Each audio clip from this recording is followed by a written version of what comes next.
राजेश खन्ना की जिंदगी से जुड़ी यह कहानी उनकी फिल्म आराधना की है, जिसने उन्हें रातों रात सुपरस्टार बना दिया।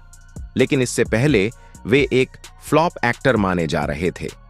आराधना का जन्म एक मजबूरी में हुआ था। इस फिल्म के निर्देशक शक्ति सामंत इसे बनाना ही नहीं चाहते थे। वे सोच रहे थे कि यह फिल्म क्यों बनाऊं। लेकिन जैसा कि मैं हमेशा कहता हूं, जीवन में कुछ भी अचानक नहीं होता। जो होता है उसके पीछे कोई योजना होती है। 1969 का दौर था। शक्ति सामंत की एक फिल्म रिलीज हुई थी जिसमें शम्मी कपूर लीड रोल में थे। लेकिन इस फिल्म की रिलीज के 3 दिन बाद ही पूरे देश में थिएटर मालिकों ने हड़ताल कर दी। यह हड़ताल 3 हफ्ते तक चली, जिससे उनकी फिल्म फ्लॉप हो गई।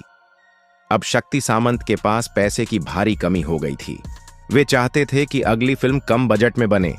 पहले वे शम्मी कपूर को अपनी अगली फिल्म के लिए साइन करने वाले थे, लेकिन तभी शम्मी कपूर की पत्नी गीता बाली का निधन हो गया और वे डिप्रेशन में चले गए।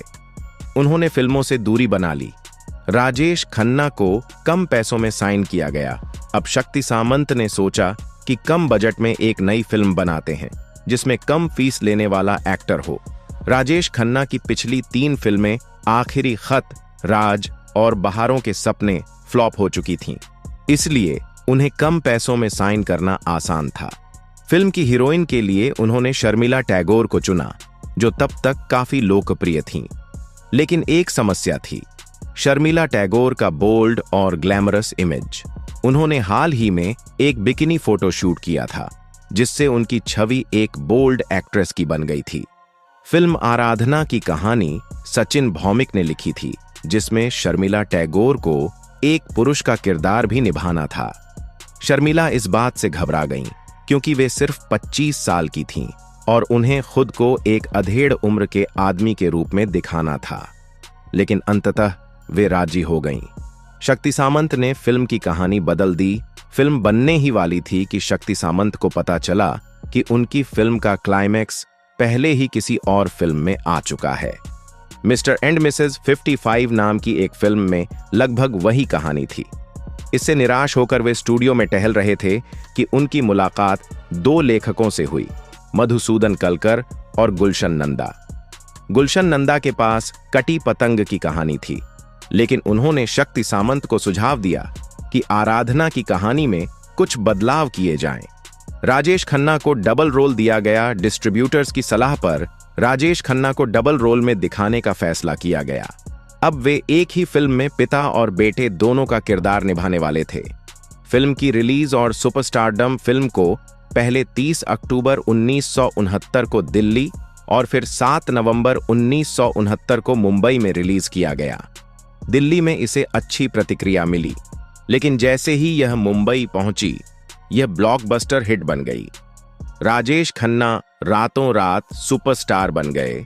एक फ्लॉप एक्टर, एक डूबता हुआ निर्देशक और एक अजीब परिस्थिति, इन सब ने मिलकर राजेश खन्ना को भारत का पहला सुपरस्टार बना दिया। आराधना की सफलता के बाद राजेश खन्ना की लोकप्रियता इतनी बढ़ गई कि उनकी गाड़ियों पर लड़कियां लिपस्टिक से किस करके अपना नाम लिखती थीं। उन्हें देखने के लिए स्टूडियो के बाहर हजारों लोगों की भीड़ लग जाती थी।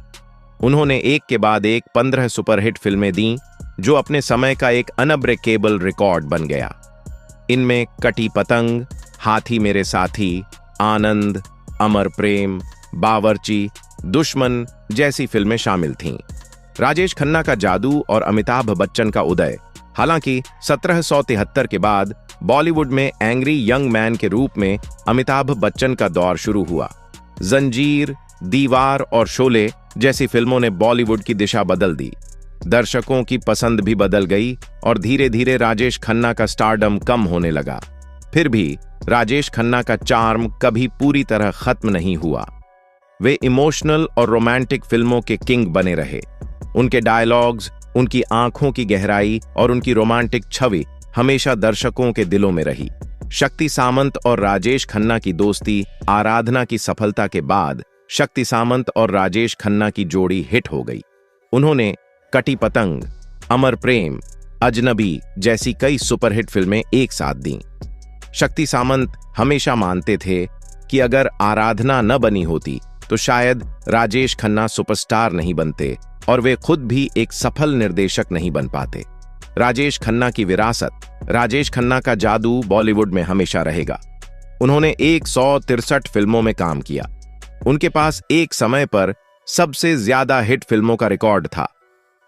बाबू मोशाय, जिंदगी बड़ी होनी चाहिए, लंबी नहीं जैसे डायलॉग्स आज भी लोगों की जुबान पर हैं।